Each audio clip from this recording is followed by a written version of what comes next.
Pizing ni apple som ni tu ni ading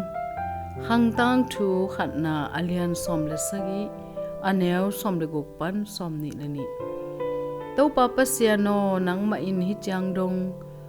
nong tun pi na ding in ke in kwa hi a ka in kwan pi te bang a hi ya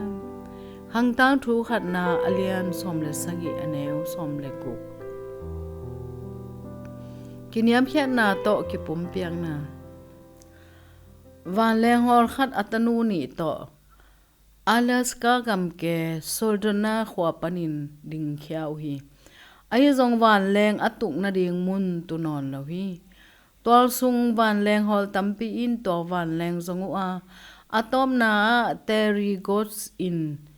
tui a khal phial bol sunga atum dek tak van leng ki sia khat mo hi pata teng van leng khatunga nai tampi sung omua to panin ki hon khezawi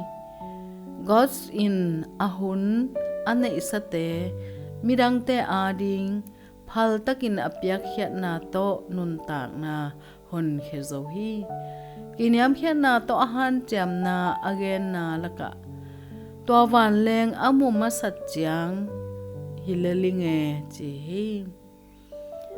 David pen Israel mi te ading tampi akipyak na laka galte khut pan hon kheding in gal ro na chi te ki heli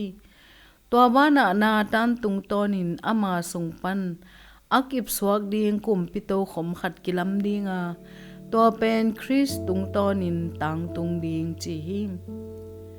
kiniam khian na to Davidin to papasiano nang main hi chang dong nong tun pi na ding in kein kwa hi a ka in kwan pi te bang hi am na chi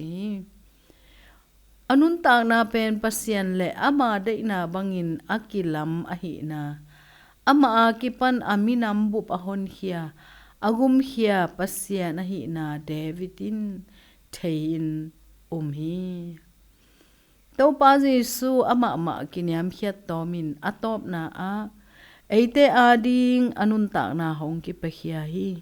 eite ading to pa hong ki piat khiat ma bangin enzong kiniam khiat na to midang te ading ki peheni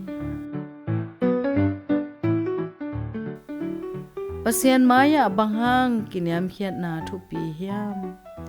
mi te ading kiniam khiat na to ki piang na in nanga ding bang phatwam sakhiam inna pasiano nanga ding le mirang te ading kipyak hian nop na lungsim hongwan ta in amen